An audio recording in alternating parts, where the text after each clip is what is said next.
Good afternoon mga kamamaw at good morning sa inyong lahat. And mga kamamaw, alam mo naman ngayong araw na to ay special na araw. Pero para sa aming mga nandito is hindi siya special. Today is Valentine's Day mga kamamaw. Pero syempre may pasok tayo. Malamig ang araw natin ngayon mga kamamaw. So kwentuhang Valentine's Day tayo dyan mga kamamaw. Ano ba ang mga experience? Lalo na ng mga kalalakihan sa Valentine's Day, lalo ng mga kabataan nyo. Yan. Yan yung napakasarap pag-usapan natin ngayon. Usapang ano to. Maglabasan na tayo ng sekreto mga kamamaw. Yan. Magbibihis lang muna ako mga kamamaw. At ituloy natin ang ating kwentuhan. So ayan mga anak, happy Valentine's Day. Matulog ka muna dyan, chap chap. Happy Valentine's Day. Tulog ka muna. At itong isa. Happy Valentine's Day. Sleep ka muna. Doon na, dito na.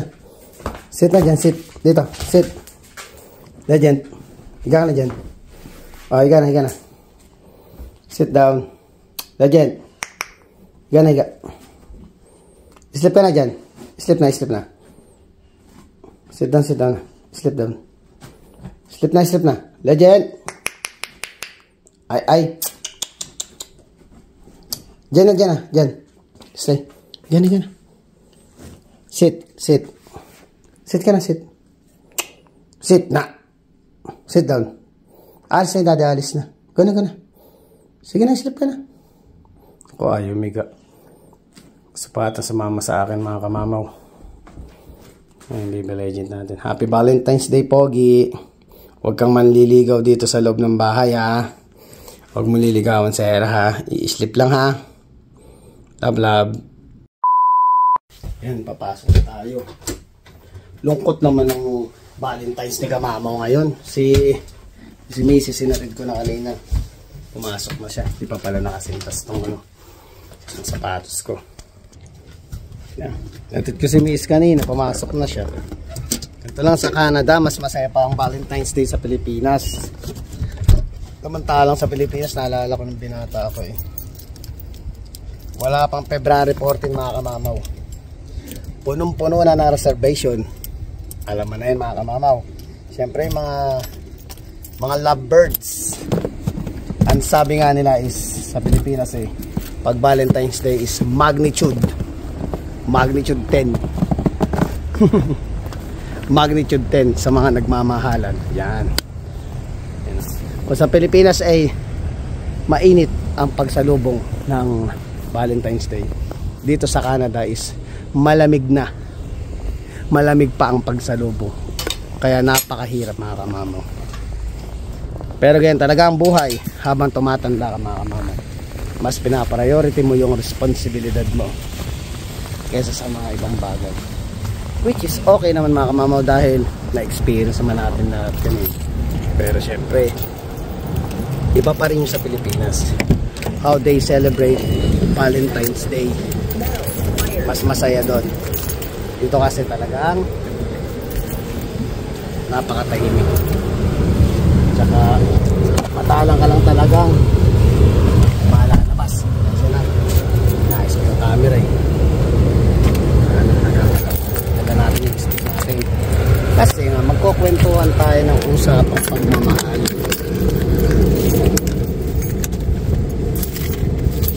Yung mga experience nyo ng mga kabataan kayo, syempre lalo na yung mga lalaki. Pasintabi sa mga lalaki ha, usapan ka na lang to, parang tamang bonding time lang nating mga kalalakihan. Pero it doesn't mean I'm saying anything about all of you guys. This is just for fun, para sa vlog natin. Usapang kalalakihan. Ano ba yung mga pinaghahandaan natin pag Valentine's Day? Ano ba yung mga pinag-iipunan natin? Ano ba yung mga discarding? Sabi nga nila is, nung kabataan ko kasi, pag talagang ang style ng panliligaw mo is sobrang romantic talaga, yung talagang super full effort ka. Nung kapanahon ko tinatawag na discardehang John Lloyd Cruz. Pag sinabi kasing John Lloyd talagang Naku, blockbuster talaga mga kamama yung mga pelikula when it comes sa mga love story. Yan, alam mo na may mga discarding ni John Lloyd. Yan, mga ganun yung kapanahonan ko pag sinabing sobrang romantic ko para kasi John Lloyd Cruz. Yun. Ako naman, simple lang yung sa akin, share ko yung sa akin. Simple lang naman ako. Ako kasi mga kamamaw, for the sake of vlog, ayan, sasalita tayo ng konti about sa mga na-experience ko nung kabataan ko nung naliligaw pa tayo, nung tayo parang nakakaramdam pa ng puppy love. Siyempre true love din nakakaramdam tayo, pero may mga times siyempre na nasasaktan din tayo, iniiwanan tayo kasi ganun talaga mga kamama. Talagang kung sino pa yung mga mababait, siya pa yung mga sasaktan, sila pa yung nahihirapan, arte. Hindi mga kamama yun. Ang bata ko, simple lang ako. Usually pag may type tayong babae, tahimik lang ako. Yung style ni kamamaw dati is ano lang ako, silent lang ako, talagang tahimik lang ako. Tapos hindi talaga ako mikibo kahit yung crush kung makita ko na sa yan sa mismo harapan ko, hindi ako nagsasalita, hindi ako nagsasabi na crush ko siya. Talagang ano, sabi nga nila sa akin nung bata ako, medyo isnabero daw kasi ako. Medyo isnabero. Pag-gas lang tayo mga kamama at tuloy natin ang kultura natin. Yan, paalis na tayo. Pag-gas kasi tayo mga kamama. Biglang tumunog yung ano. Ayun, sorry na. Ayun na, tuloy natin kwentuhan natin. Saan na ba tayo? Yung mahihain ako. Mahihain kasi ako mga kamama. Usually mga kamama, si kamama is pag type niya yung isang babae dati, torpe yan. Hindi yan basta-basta kinakausap niya yung crush niya. Talagang may times na parang pag kinakausap ako ng crush niya dati, para ako natutunan, pero hindi ko pinapalan. Yun ang maganda naman sa akin, magaling ako magtago ng feelings mga kamama. Yung mga natutunan natin magtago ng feelings. Hindi ko siya sasabihin kung alam ko sa pakaramdam ko hindi naman ako type ng crush ko. Hindi ko sinasabi kasi parang part na ng ating buhay is talagang marireji ka talaga minsan. Pero ako parang minsan may pagka-play safe ako, hindi ako masyado nagsasabi sa kanila na type ko sila, na-crush ko siya, kasi parang mas lalo kasi ako mahihiyaw once na aminin ko sa kanya na crush ko yung babae dati. Para mas maganda na tuwing magkasalubong kami, okay lang, normal lang, wala masyadong naiilang ako pag alam na babae na crush ko siya, hindi lang tayo. Tapos minsan may mga times na nakakachamba, kaya mo pa naman yung tsura ng ito mga kamamo, may nagkakagusto pa pala dito sa mga ganitong itsura. May mga nagkakagusto din. Kwentuhan lang ito mga kamamo, baka maya sabihin nyo mayabang ako. Ang katawaan lang lang ito Valentine's Day naman so usapan mo ano yan umiibig ito mga kamamo, walang sira ng trip yan. Ay, salamat yun yan, mga ano yan, may mga nagkakagusto din sa iyo. Siyempre masarap sa pakaramdam na meron palang mga taong nagkakagusto sa iyo. So siyempre inaano mo rin sila, pinapansin mo rin sila, inaano mo rin sila. May mga times pa mga kamamaw na experience ko dati na nagpupunta pa sa bahay namin. Pupunta pa sa bahay namin, tapos tatawagin ako ng mama ko, Jerwin, may bisita ka, ganun. Tapos syempre in-entertain natin niya kasi kahit pa paano naman, kumbaga napalaki naman tayo maayos ng magulang natin. Kinakausap ko yan, hindi tayo parang feeling superstar na hindi mapapansin yung mga ganun. Kumbaga yung blessing yun blessing din sa'yo na parang papasalamat ka at may nakaka-appreciate sa'yo. May mga times naman na ang kapanahon ako nung bata pa tayo, syempre until now is bata pa rin naman ako mga kamama. Nandun pa rin yung pero nung bata tayo dati, pag nagka-girlfriend tayo. Parang may sumpa eh. Parang may sumpa mga kamamahal sa ating nag-girlfriend ko. After 2 months, nagbe-break kami. It's either ako makapag-break o sila makapag-break. Basta ganun ang nangyayari. Kadalasan nung high school ako, usapan ng tamamang kumbaga nakikipag-break na agad ako kasi parang mabilis ba ako magsawa. Kasi ang napapansin ko mga kamamo, hindi lang sa lalaki pati sa babae, the more na parang ikaw yung lapit ng lapit, the more mas inaayawan ka. Ganun siguro naramdaman ko dati na kadalasan ng nagiging girlfriend ko, hindi naman sa pagmamalaki, mas sila yung mas mahal, parang mas gusto nila ako kaysa mas gusto ko sila, parang gano'n ang dating. Kaya nangyayari, the more na mas makulit sa akin, the more na parang lumalayo ako. Mas gusto ko kasi yung kahit sino naman siguro, yung challenging na parang mas gusto mo yung ikaw yung humahabol. Ganun talaga yung mga sa lalaki at babae siguro, ewan ko lang sa babae comment down kayo dito kung pagtanggol niyo yung mga sarili nyo. Yun, parang ganun yung nakikita ko. The more na parang naghahabol ka, the more mas challenge para sa'yo, mas gusto mo yung ganun.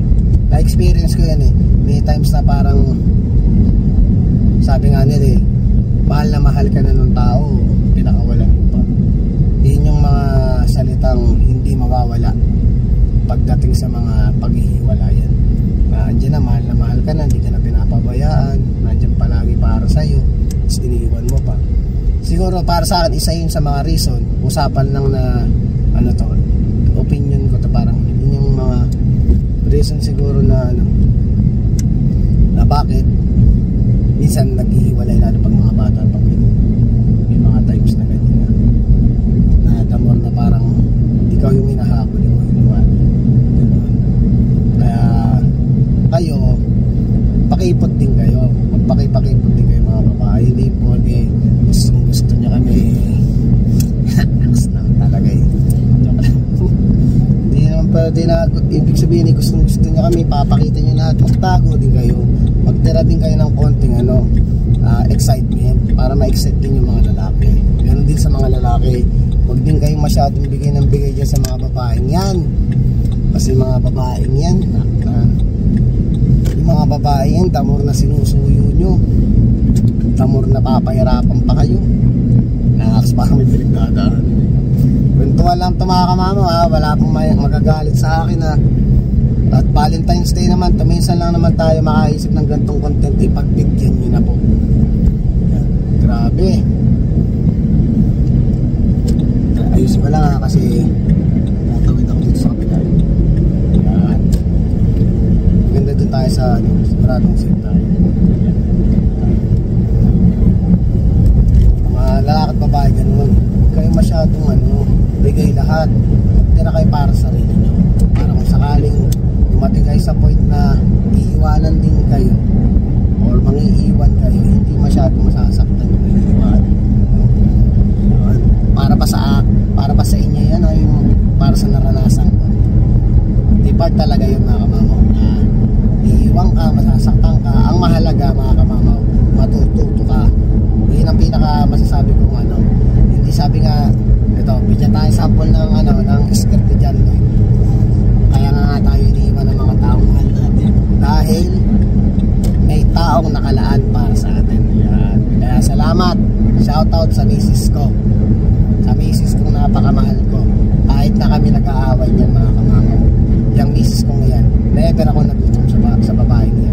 Kaya nagpapasalamat ako sa taas na binigyan ako ng kaaway at the same time binigyan ako ng kakampi sa buhay. Yan, ang ganda na, parang flip top yan mga kamamaw. Totoo yun, binigyan niya tayo ng kaaway na lagi natin nakakaaway, pero lagi natin kasama at lagi tayong inaalagaan. Yan. Kaya shoutout sa misis ko, pumasok siya at malapit na lumabas ang aming nabuong pagmamahalan. Yun. Yan, si Jacob padating na. Okay ba yung mga kamamaw? Maayos nung mga kwentuhan natin na yan Yung mga nanonood dyan, mga nakapanood ng video to, mag-comment lang kayo. Pwedeng kahit anong comment nyo, kung mapalalaki, mapababae, pagtanggol yung mga sarili nyo. Ano ba? Sino ba talaga ang lagi nagkakamali? Ang lalaki ba o ang babae? Yan. Para naman may mabasa ako sa susunod na comment box. Yun yung mga gusto kong binabasa, yung tipong both side may magko-comment. So, syempre babasahin ko sa inyo. Pero sana mga kamama, mapansin nyo nga yung video to at magkomento kayo. Ipagtanggol nyo yung sarili nyo, alin ba talaga? Sino ba? Sino ba? Lalaki ba o babae ba? Ang lagi nagkakamali. Pero syempre, ano lang naman yun eh, tao pa rin tayo, nagkakamali tayo. Ang mahalaga, every time na magkakamali ka, matututo ka sa mga pagkakamali. Baguhin mo yung sarili mo kung sakaling may bagay ka na nagkulang na ganito, na naghiwalay kayo ng jowa mo, or kahit na may asawa ka na o nagkahiwalay ka na, nagkaroon ka ng panibagong second chance na nagka-asawa ka ulit, nagka-girlfriend, boyfriend ka ulit, baguhin mo yung mga mali, baguhin mo yung mga pangit na ginawa mo nung time niya, para at sa mga susunod mong relasyon maayos na. Yan mga kamama, di ba ang ganda? Na-excite ulit ako mga kamama doon sa ano, sana may mag-comment talaga. Tuwan-tawa ako nagbabasa ng comment ko dito sa vlog ko, lalo pa ngayong vlog na to, kulitan moment tayo mga kamama. Pagbigyan nyo na po ako, maawa na kayo, mag-comment na kayo nang may mabasa ako sa susunod na vlog ko. Mga kamama, ito po ang isa sa pinakaligayahan ko, itong paggawa ng vlog. Masaya ako kahit na kung ano man ito, kasi total na makulitan portion lang naman itong vlog na content natin na to. Mas masarap magbasa tayo ng mga ano, ilabas nyo na lahat ng mga sarcastic na sagot nyo mga kamama, papasahin ko lahat dyan. Syempre ma-appreciate ko yan. Yan sa mga sumusuporta sa ating YouTube channel. Malapit na ako.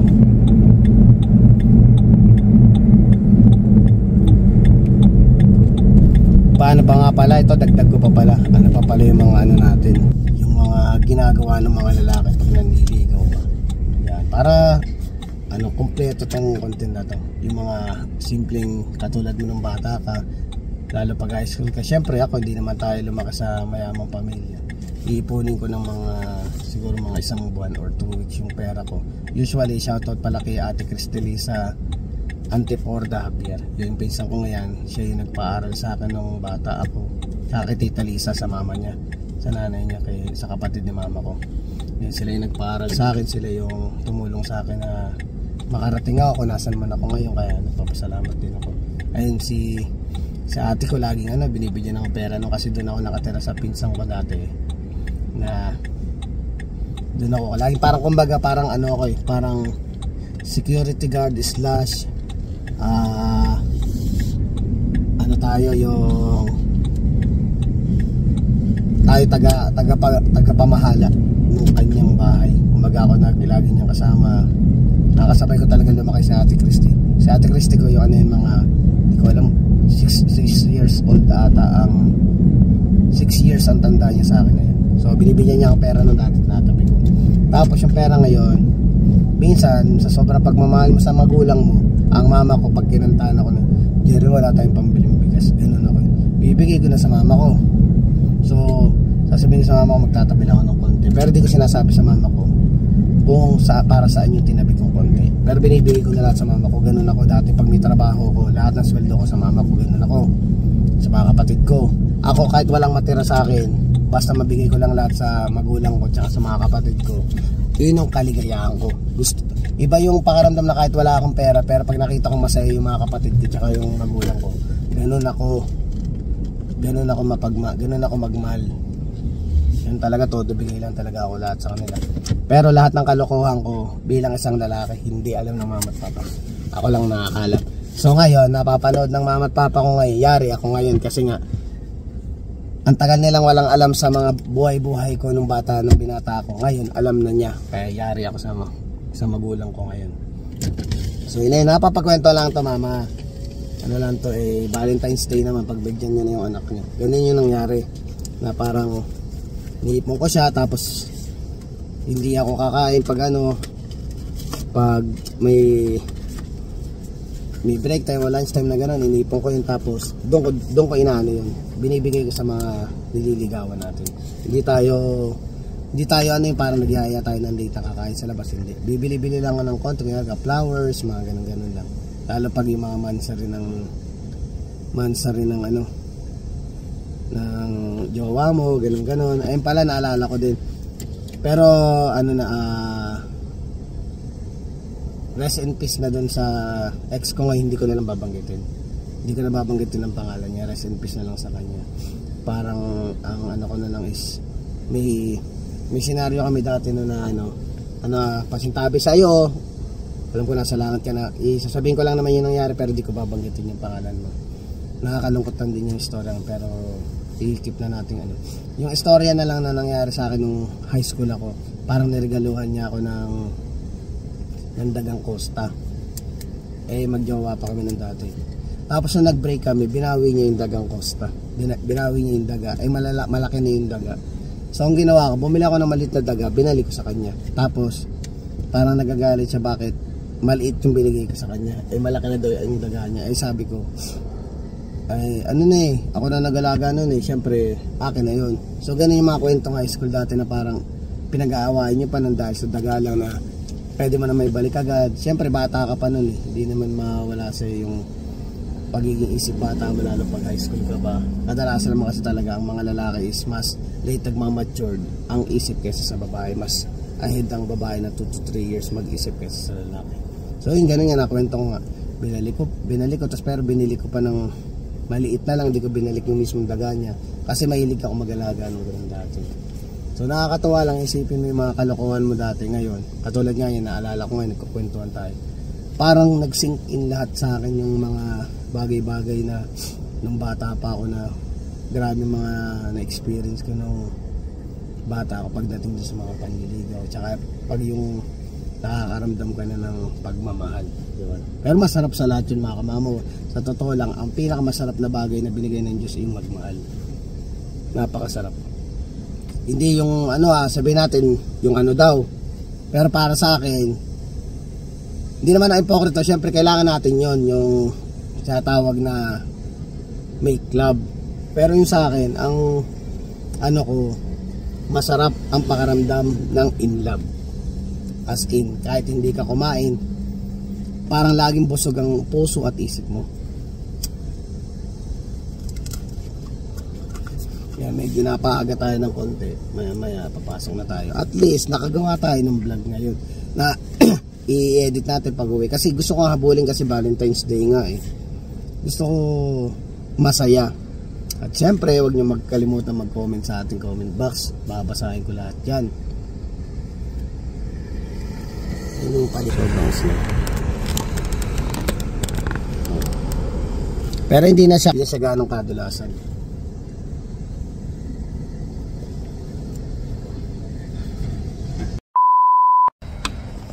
Yan, papasok na tayo mga kamamaw. Yan, so sana na-enjoy nyo yung vlog na ito mga kamamaw. Yan, lakad-lakad lang, papasok tayo warehouse. Kaya huwag nyo kalimutan mag-like, mag-share at mag-subscribe sa ating YouTube channel.